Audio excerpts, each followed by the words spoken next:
Hi guys, it's Rob from Royal Balls. Quite a busy time of year. We've got 5 clutches in the incubator. We've got females that are due to lay. We've got some awesome clutches to come so far this year, but I've actually only hatched out 2 clutches. We're going to look at pulling some eggs today and also look at the second clutch of hatchlings and trying to get them started feeding. A lot of questions on feeding hatchlings at this time of year. And I'm also still pairing snakes. I've got 3 snakes paired up as we speak, so my season is still a long way to go. So let's take a look at some snakes. So this is my pastel het lavender to a firefly het lavender male. Day 38 since pre-lay shed, and she's just finished laying, and it's early evening, so unusually she's laid late in the day. I did put some sphagnum moss in the maternity tub just to increase the humidity a little bit to encourage her to lay. So let's get her off the eggs and let's sort these eggs out into get them into the incubator.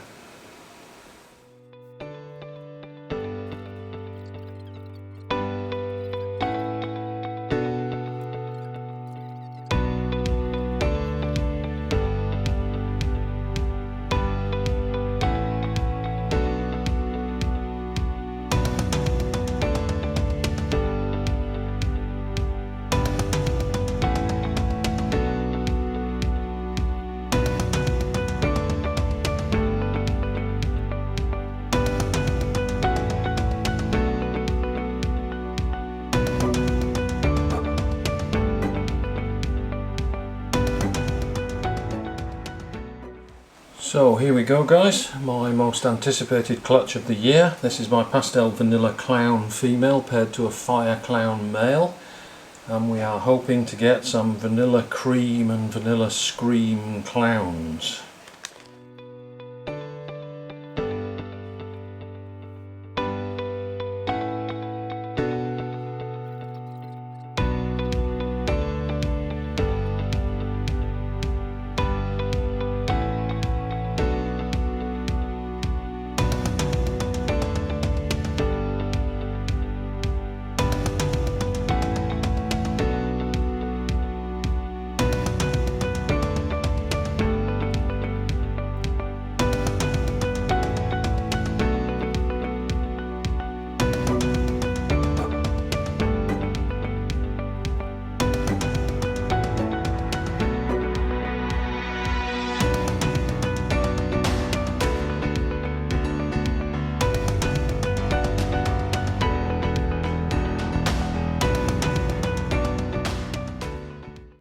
Okay, so I've just got back from a few days away, and all the babies from clutch 2 have now shed out. So it's time to set them up individually and try to get them to feed. So what I'm going to use is these little Daiso tubs, and as for my other snakes, there'll be a newspaper substrate in there. They can climb underneath it if they need to, and a little water bowl, so they'll all be set up in their own individual little tubs, and these will go into a rack system where it's nice and dark. It's very important for these babies, since they are at the bottom of the food chain, for them to feel secure, otherwise they're not going to eat. So let's get them set up, let's get them into the rack, and normally I'd give them a day or so to settle into their new tubs, but because I've been away and they have all shed, I will attempt to feed them tonight. So let's get them set up first. We'll just confirm the identification and the sexes on these guys. So we'll do the pastels first. If you remember, there were 5 pastels and 4 leopards, and we didn't think there was Mojave in any of these. So let's take them out one at a time.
So here are the hatchlings set up individually.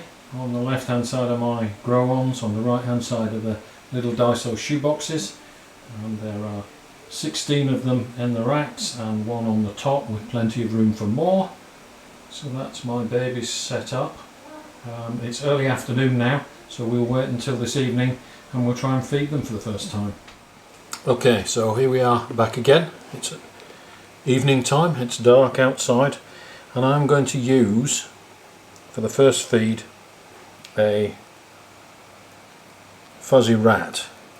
I do feed live because I just find it so much easier. I have a stock of breeder rats outside myself, so I use a fuzzy rat. This is not too big for a first meal for a hatchling snake. It has fur, so it's got scent, it's got warmth, and it's got movement. And if I just show you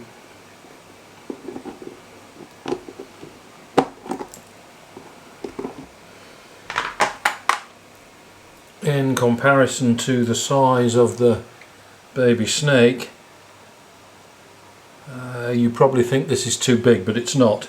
So all I'm going to do, nice and easy, it is night time, I'm going to let them do it all by themselves. This guy here, the fuzzy rat, doesn't have teeth, so I'm just going to stick him in the tub. Close the tub, put it back on the shelf, leave them in the dark and see if they eat.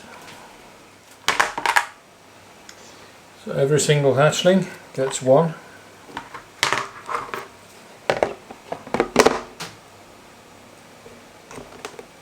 Clamp it back up.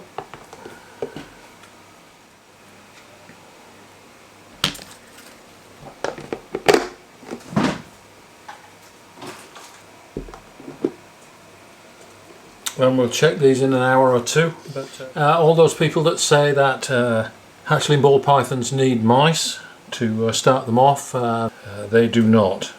These things will eat rats for the rest of their lives. I like to start them on rats. There's no reason why they shouldn't take a rat right from the get-go. 95% of my baby snakes do.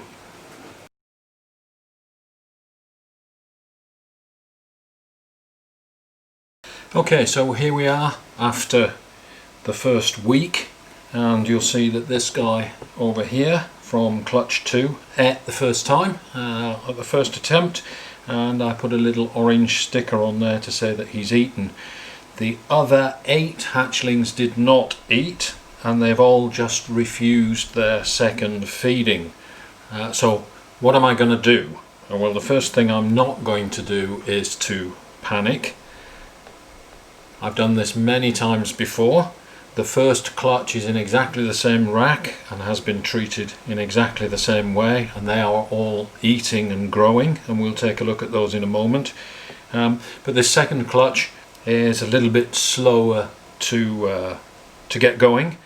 Generally speaking, baby snakes can last for several weeks without eating before you need to start worrying. So have faith in your method. I've done this many times before. I know it works.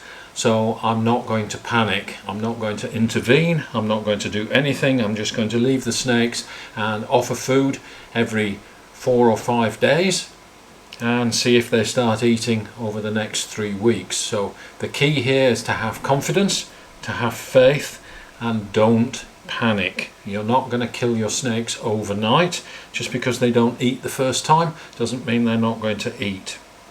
So let's take a closer look at these guys. I'll compare the ones that haven't eaten to the one that has, and then we'll have a look at some from clutch 1 so that you can see what the difference is. We're going to follow these guys through the process, so stick with me and I'll show you what I do if these snakes eventually start eating, or what I'm going to do to try and get them eating if they don't. So this is probably one of the biggest worries for new keepers, and it needn't be, so we'll just follow through. Let's get a look at the snakes. So these are siblings. One is a pastel and one is a pastel leopard, and I think you can already see just from looking at these guys which is the one that has eaten and which is the one that hasn't. Now this guy here has not yet eaten, and this guy has taken one meal, and you can see that this guy is much chunkier.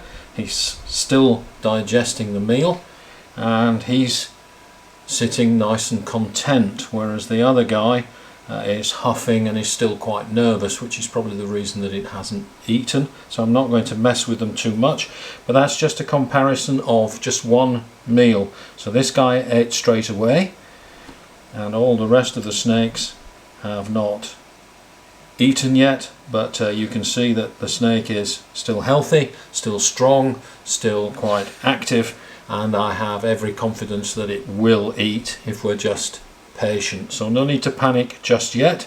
That's the status on clutch number 2. One of the snakes ate immediately, this guy here, and you can see the difference, and the rest have yet to eat. So let's just compare that with clutch number 1, which is now almost 2 months old, and they've all eaten about 5 or 6 times. So let's take away this guy and let him continue digesting, and compare that to this guy here, who has eaten 6 meals and is about 6 or 7 weeks old. This is a female spot nose compared to a brand new hatchling that's about 2 weeks out of the egg. It's already shed but hasn't eaten for a week, so that's the difference. This is just a few weeks and 6 meals difference between these two, so you can see how quickly that they grow. You can also see that this snake is now well established. He's now ready to move on to a new home. Excellent feed response, eating every time. This one is still taking live, but their feeding response now is so strong that I'm going to convert them over to frozen thawed, and I'll show you guys how to do that. It's very easy. Once they are well established and they have a very good feed response, generally they switch without too much difficulty. As long as you warm the prey up and wiggle it at them, they will, generally speaking, switch to frozen thawed quite readily after they've taken 4 or 5 meals and got very well established, like this guy clearly is.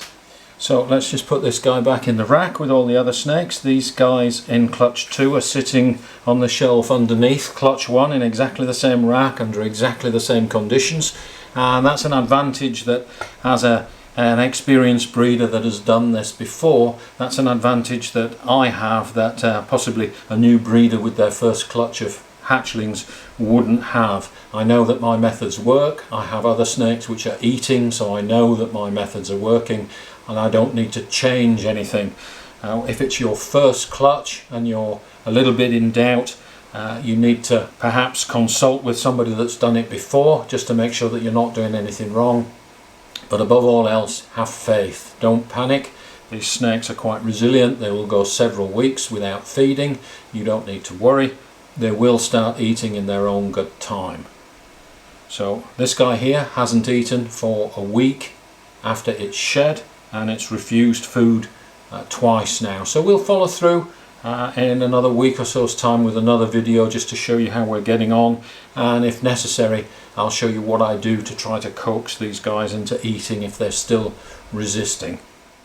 Okay guys, so most of the snakes in my collection that are due to lay are not eating. Many of the males are off food, so there's not a great deal to do in terms of work in the snake room, but planning is already underway for next year. I've always said that when your females lay their eggs, your season starts right then, getting your females back into condition for next year. Feeding females that have laid their eggs and need to recover. We're already looking forward to next year and starting to think about pairings, which snakes will go, what clutches do I want to produce, are my males ready? And so a lot of preparation work goes on at this time of year, even though you're in the midst of hatchlings and incubators full of eggs. So don't forget to look forward during the time that you're doing all of this stuff. Don't lose sight of next season. So I hope you enjoyed looking at those baby snakes. We will come back and have a look and see whether they did actually decide to start eating or not. The first clutch was no problem. The second clutch is a little bit slower, so we'll follow them through, and we'll try and convert clutch number 1 to frozen thawed. So that's it for now. Plenty more to come. The bulk of the hatching season will be in September, so we've got another month before I'll have a lot more hatchlings to show you guys. So in the meantime, don't forget to share, like and subscribe, and we'll see you next time.